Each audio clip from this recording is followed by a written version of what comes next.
ពីសាំប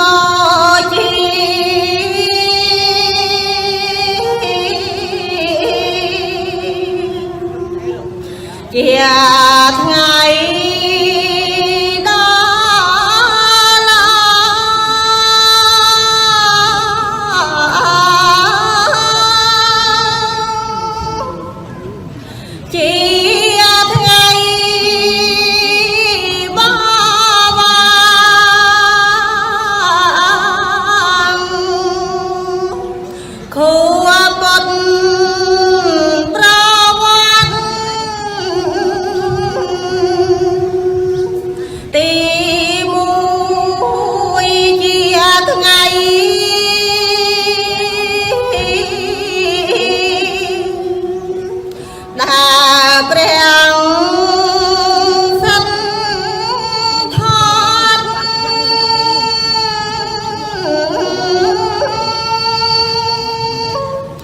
ត្រង់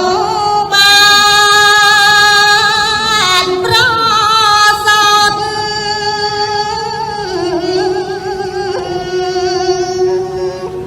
ក្នុងជាតិចុងក្រោ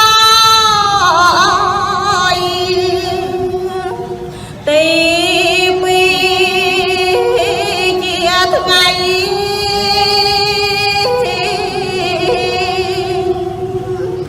នៃព្រះផាំងកវី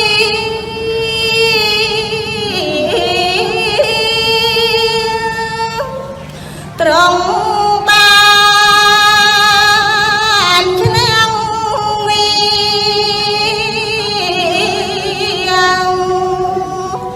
ហើយត្រាស់ដឹងថាទីបីជាថ្ងៃ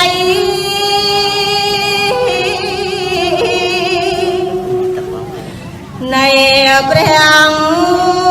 ត្រង់នេះ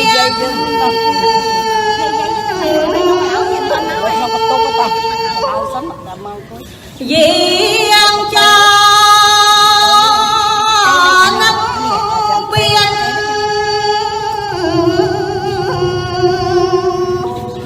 មានក្តីស្រណោះមាំងយ៉ាងយើងខ្ញុំ